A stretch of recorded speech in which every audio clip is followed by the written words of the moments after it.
To start off, I'd like to ask you, what do you do professionally? I'm lifestyle financial planner, a licensed financial planner, which I help people like you to build, to achieve your financial goal. I work together with my client to build personalized strategy, which is according to their life value and to what they want to achieve versus what resources available in their hand to achieve their future goal. I call it optimization of the money. So as a financial planner, I will assess the impact or consequences of the financial decision they make today in order to achieve their future well-being. So this is my expertise will come in when I hold their hand together to reach their goal. Because this is my passion to help them to manage their money, and also lifestyle financial planning is a lifelong process. It's not a 1 or 2 months journey, it's a lifetime process. That's very interesting and meaningful job that you have. You are helping a person to achieve their future financial goal. But according to the second finance minister, right, there are 35% Malaysia do not have sufficient and adequate savings for their retirement life. So what's your thought about it? I think many people do not even have a financial goal. How do you help them to even realize it? Yeah, absolutely, I agree with this statement. Majority of us or in the marketplace underestimate their retirement plan. And with the rising of living costs, healthcare costs, and our long-term planning, it means old age disability planning, and even the education cost is increasing, people underestimate and didn't realize that thing that you seem to be enough today actually is insufficient or not enough for future. So planning at the early stage is very important to have your retirement plan set up early, and at least you have a time to accumulate it in order to achieve the future amount that you desire to have. To achieve your long-term goal, it's good that you identify to have a clarity what kind or lifestyle do you want to achieve your future retirement, or do you want to maintain your lifestyle today or downgrade your lifestyle or to have a higher lifestyle after you retire. So all is bound down to who the person, what they want to achieve. I think you touched on two very important things. One is the compounding effect. The earlier that we start to have this mindset, the better that we can gather and reach our financial goal. And at the same time, you mentioned about the lifestyle. Yeah. So what do you think about the lifestyle that we can have, and how do we move towards the lifestyle that we want? Okay, for example, me. Take me as an example. I like to have a balanced life. Besides chasing money, I also want to enjoy my life, to have a stress-free lifestyle, which I go holiday at least once a year or maximum 3 times a year. Then this is my lifestyle. And I also want to have, to go cafe without seeing the price. I love to eat what I like rather than seeing the price of how much I can afford. So this is the lifestyle I want, and I also want to learn to improve myself, attending certain courses. All is involve money. So even if today, even one day I'm no longer working, I want to maintain this kind of lifestyle. This is me. So you have to check what resources available in hand right now, because whatever that you earn, you spend, you don't feel it because you still generate income every month, like myself. But when I retire, let's say 20 years from now, I want to maintain this lifestyle. At least you know roughly how much you spend a month today. And today, let's say I need 10K. Maybe when I retire 20 years later, 10K is no longer enough. It might be 20K, 25K to maintain my lifestyle today. So it's important for me to start saving, build my capital, and start investing.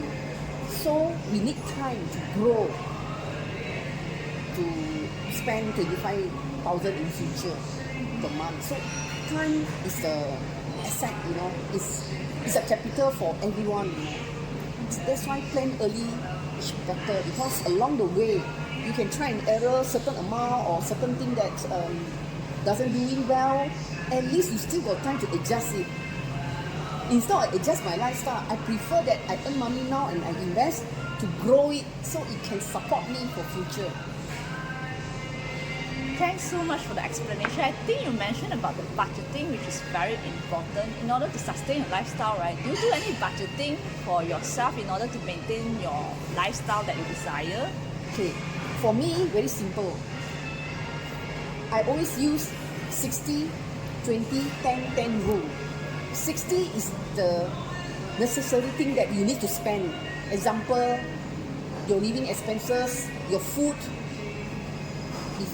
your rental, your car, your petrol, your toll, parking fee, and subscription fee.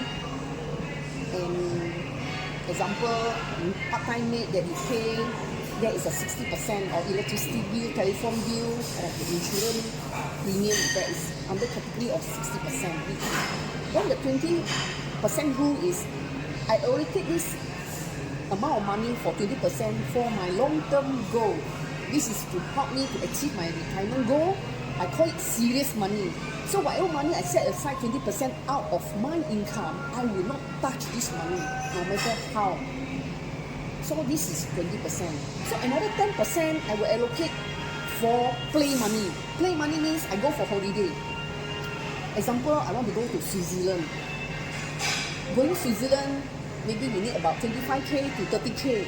So I will put aside 10% every month of my income to achieve 25k or 30k. That's called I put 10% of my money for play money. Play.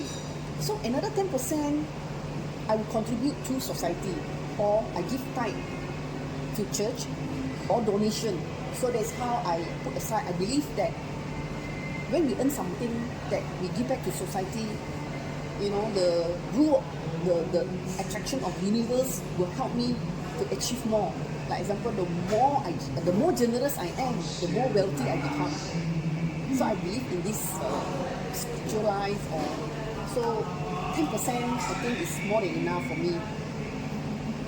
It's not fixed rule. You can use 60, 20, 10, 10 or 55, 15, up to individual. Is your comfortable level. There's no right and wrong. So as long as you are comfortable on that, you stick to it. This is how you manage your money.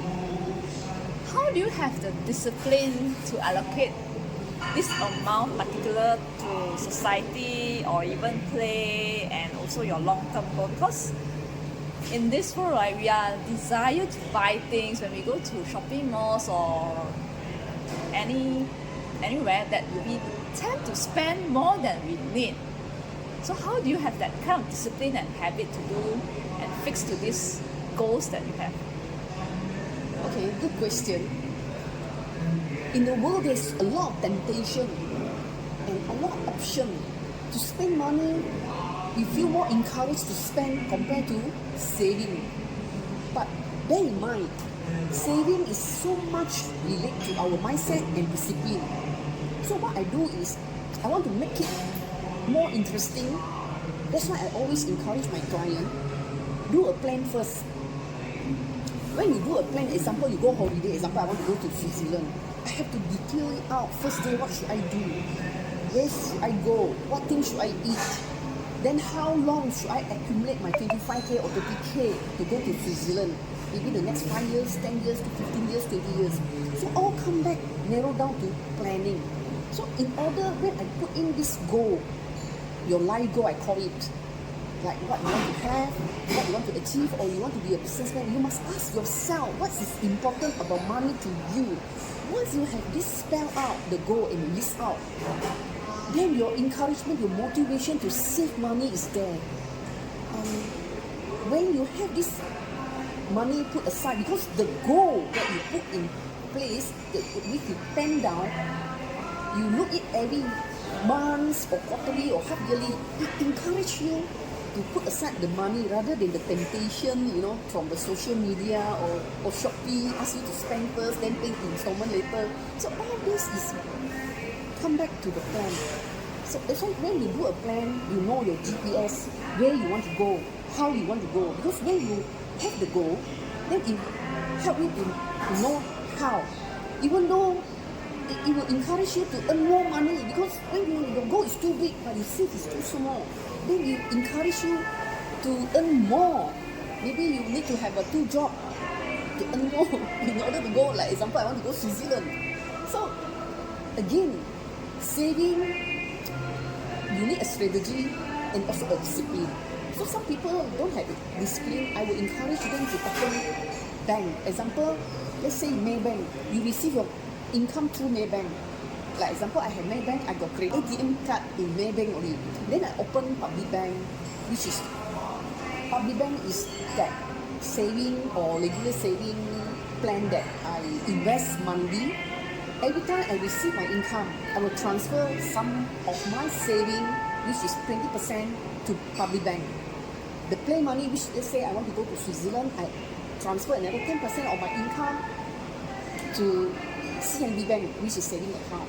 Then for my tithing, straight away I just transfer to my church bank, which is CMB, every month. So whatever left in my bank account is my spending. So my spending, I will not spend credit card money normally. I spend what I affordable to spend. So this is how I control my cash flow. Oh, that's a very brilliant way to control your money. I never thought that you have to have separate accounts for different purposes and needs. Thank you so much for sharing that. It's very easy, because with the digital world online, it's so easy. You don't need to go to the bank physically, bank in the money. No need. All things come into one bank, then it's transferred out. Then whatever left over, this is how I spend.